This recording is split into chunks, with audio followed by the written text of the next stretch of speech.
It's exciting to be here because this is going to be the information that our communities were looking for some time. So the first page that you're going to see is the dashboard display. We're calling it the equity report, which is the very beginning. And we'll go into detail about all the parts of this, but this is going to be what's available for your school district and individual schools in your district. The first part of the dashboard display is going to show demographic data about your district. So it will tell you how big the district is, how many free and reduced meal students you have, English learners, what grade spans, are you a charter school. It's going to set context for the data that you have. The next part of the data display is all that information that Sarah was showing you about the various color rankings. So it'll explain blue the highest, orange lower, those things. Then we move to the data dashboard navigation reports. So there are several reports that are available with all of this data. You will have the initial equity report and then other reports that we'll go into in more detail in a few minutes. But the idea is to easily tab between all of that data. Next is the narrative summary. This is a chance, it is an optional section. You can use this to give local context to any particular data that has impacted your LEA during the year. Perhaps you've had fires or evacuations that have caused your attendance to go down significantly.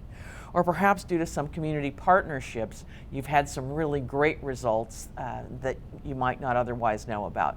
So this is an optional section that you can set context for the data that you're presenting. The next section is the state indicators.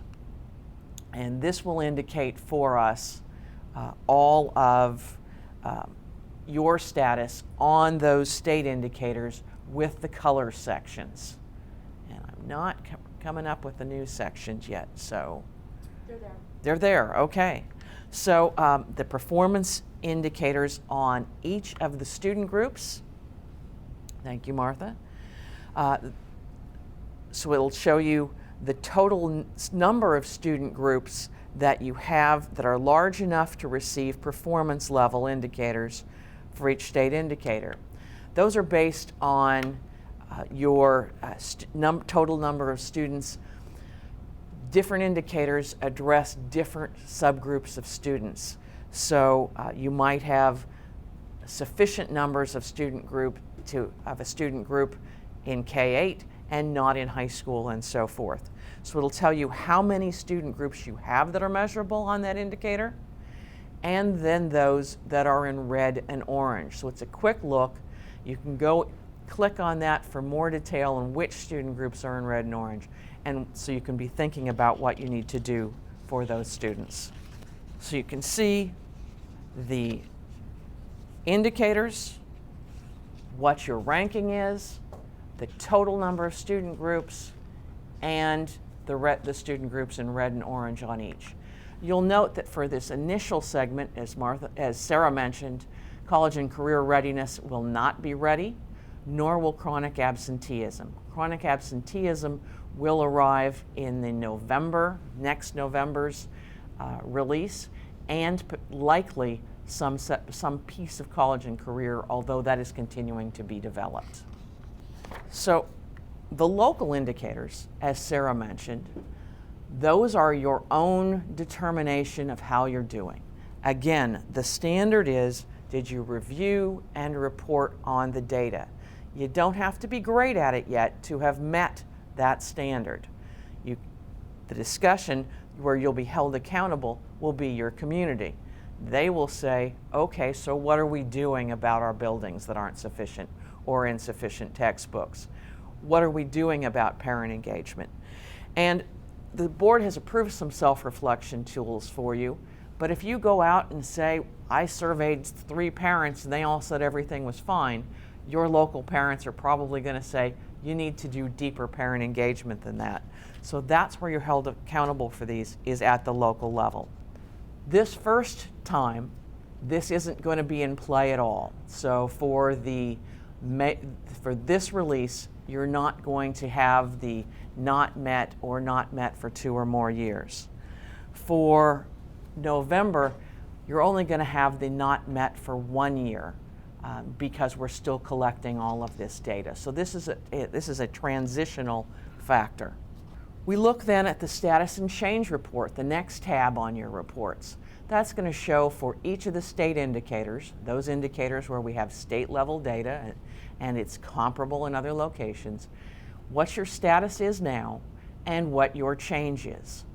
Ideally, it will be change over 3 years, but in some of these cases we're only collecting data for a shorter time than that, so it'll be a 1 or 2 year comparison initially. The status and change report shows the performance of all student groups on a state indicator and a single student group by clicking on that student group's performance on all indicators. So you can see you can mix and match this data in a number of ways. Going then to the detailed reports will show year by year data on the state indicators. And for LEAs, that data is reported on local indicators. Remember, local indicators are only done at the district level or the county level. So you'll see that broken into 3 areas: the academic performance areas, academic engagement, and school conditions and climate. The idea is to reinforce the relationship among all the indicators and help make the information more digestible. But this will be for those folks who want more and deeper level data. This is where they'll go. So Terry, we have a question from the audience who are watching the webinar today. The question is, will the dashboard communicate the year from which the data is collected? I know the suspension data was very out of date, 13-14 as compared to 14-15. So the dashboard should have that information on it. It will not necessarily be on the front dashboard, but it will be in the detailed reports. And we also know that the data will always be a year or 2 behind, just because by the time that the Department of Education collects the data from the local level, so what's shown in the dashboard may be 1 year, perhaps 2 years behind, especially for this initial rollout of the dashboard. Right. And they're still validating all that data. That's what takes the time. They're making efforts to get that condensed, but yes, Martha, for this initial couple of rounds, expect to see some lag on data time. That again is one of those things that you can use the narrative section for, to say, you know, we know that it looks bad for our suspension data now, but that's old data. We've made fantastic progress in the current year. So a great opportunity to use that. So if you don't have significant subgroups for students with disabilities, why are they showing up on the ELA and math assessment reports through the status and change reports? Those data will show up for your different subgroups on a site-by-site basis and a district-wide basis. So you may not have data for a particular subgroup at a site level, but it may be large enough at the district level to show up for you. Also to note, foster youth and homeless, the numbers are 15, not 30 for a significant subgroup. So the data shows up for each of the student groups. You can break out a separate report for those student groups in blue and green, just in yellow, or red and orange. So to use that data report, using the dashboard, you've got all this data. It will be available to the public probably the second week of March. That's certainly what we're hoping for. That's what we're looking at. And that will be available to all of your communities, right? So your press will have it, your homeowners groups will have it, everybody will have access to it. They will have access to this top level display, and that will be the place to begin your conversations, focusing on your local planning and your stakeholder engagement. Now, in the future, as Martha mentioned, we're expecting to see this data early in the fall. and you'll have a lot longer to begin those conversations with your community about preparing for your LCAP development, educating your community about what it needs. The new LCAP template includes sections where you can show where you've made your greatest progress, where your areas of greatest needs are, that are your red and orange sections on the dashboard, and those areas where you have significant performance gaps. That's all available to you to help tell your story at the front end. So you will be linking this dashboard directly to your LCAP development. As you look at the dashboard, you'll have a number of questions to consider. You want to be thinking about what it shows you in terms of where your approach and strategies are working, where they're not working as well, where are there great disparities in your student outcomes, and thinking about, in your local indicators, things like what are the two most significant conclusions we should draw from the information collected around parent engagement. This is the stuff that your board should be working on as you start setting direction for your LCAP and discussing with your community where your newest priorities should be as you develop that LCAP. Remember that there might not be much money this coming year, new money for new priorities and so forth, so you may need to be addressing your existing programs. What are we doing? What's working? What's not working as well? What should we be changing? So it's not necessarily a conversation about new programs, but it is a chance to talk to your community about a system of accountability that is much more than a single number. It is looking at a broad section of the whole child, what's happening in your schools. It focuses specifically on addressing disparities among student groups. Technical assistance is going to be based on differentiation of student groups, not your students as a whole.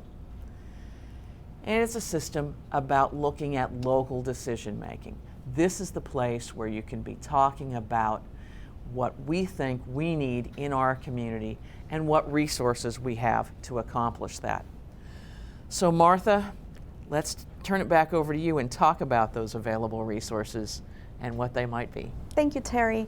And please also continue to type any questions you might have or clarifications that you might need on the chat box. If we're not able to answer the questions for you today, we will provide them to the Department of Education and the State Board of Education staff who's with us here today this morning. But definitely we want to hear from you, your experiences so far with the dashboard.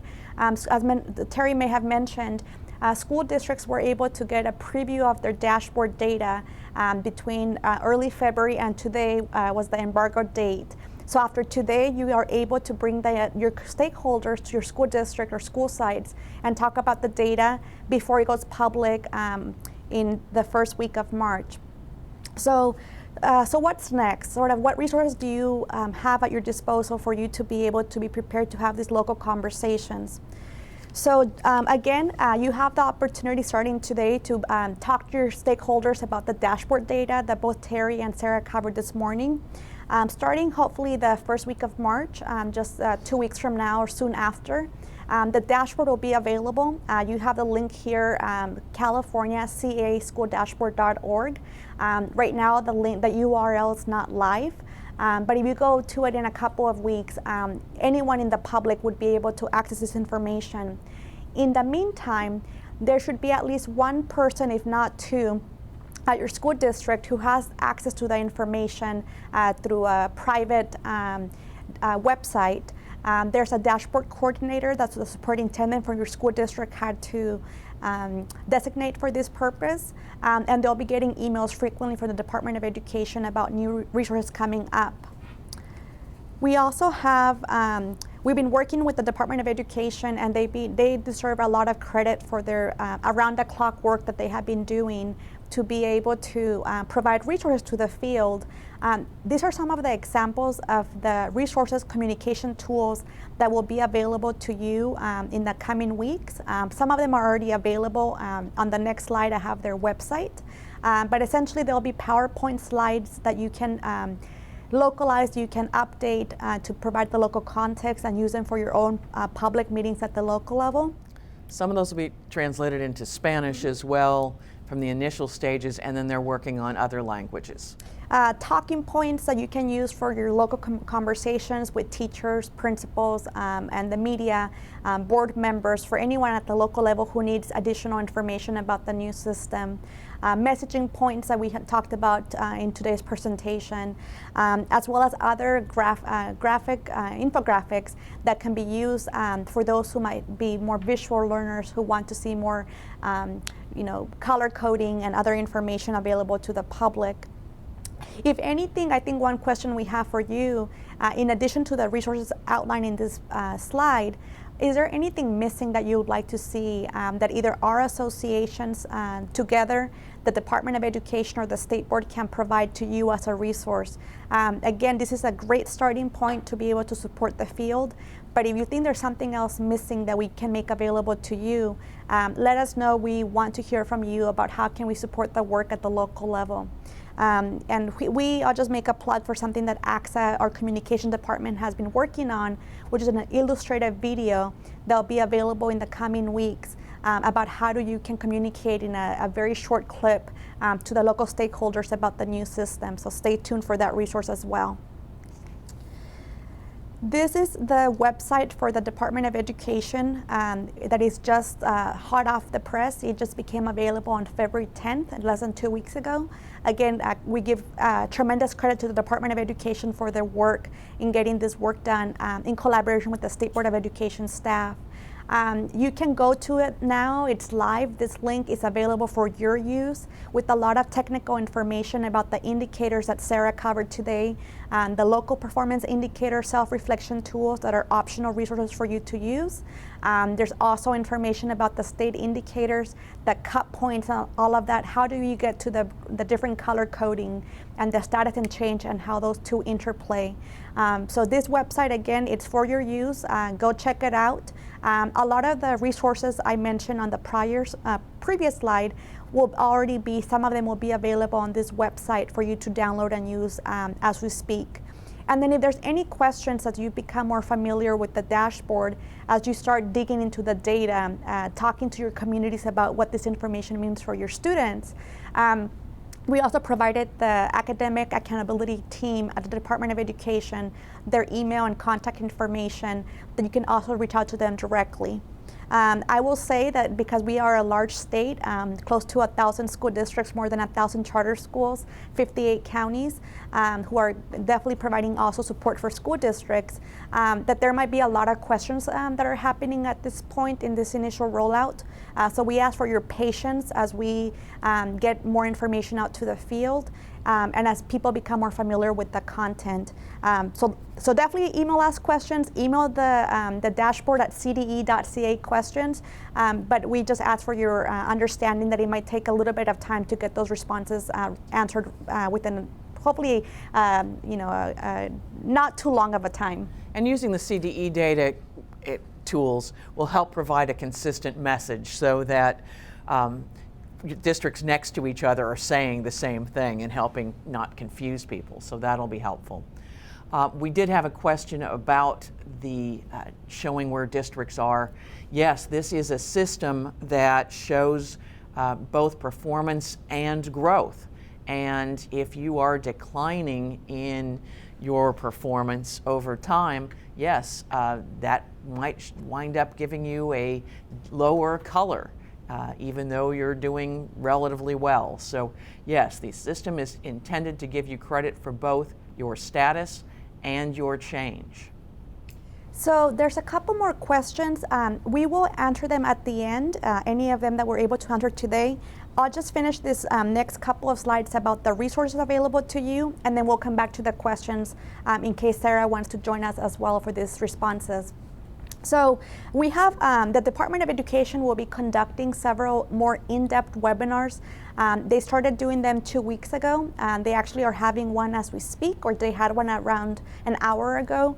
This will be for those individuals at the central office who are the ones getting more familiar with the technical details of the state indicators and the local performance indicators. So they will have a weekly webinar, again for an hour. They started 2 weeks ago. The dashboard coordinator should be getting this information, and if they haven't, contact the dashboard at cde.ca.gov email address to get more information about how to log in for those more detailed webinars. And again, we don't have the dates for each of them, but that should be available to the local school district coordinators.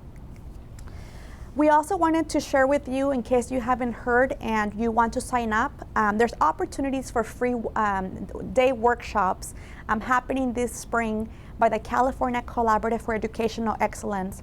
They're in partnership with the County Office of Education, the Department of Education, and other state entities in being able to support districts in considering going much more deeper than what we did today in our webinar, thinking about what's the interaction between the dashboard and the LCAP, and how districts can be able to look towards continuous improvement by looking at the data very closely.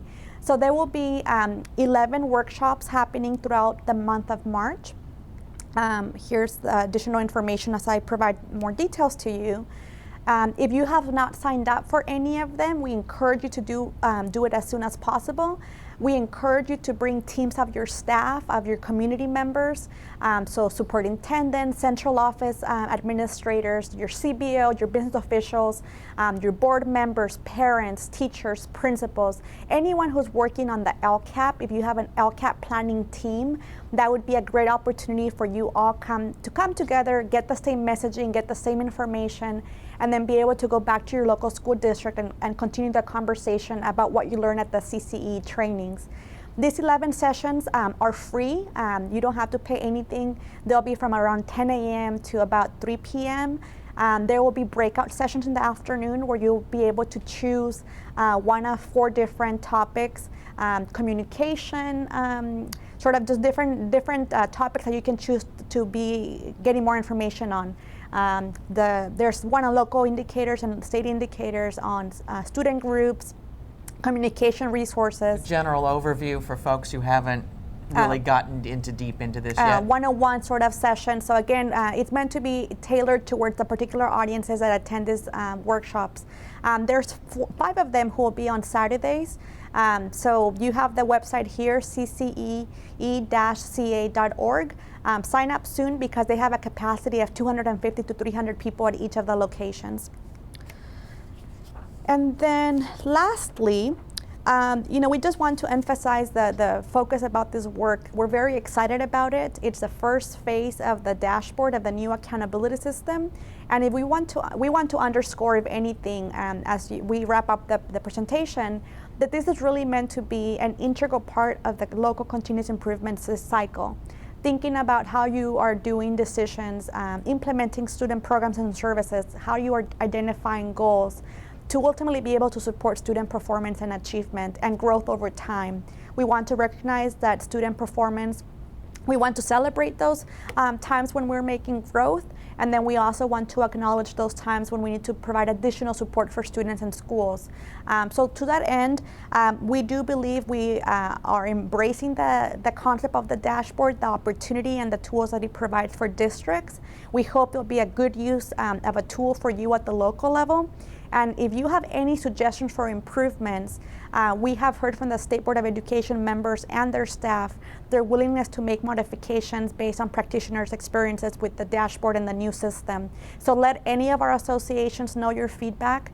Let the State Board of Education staff know.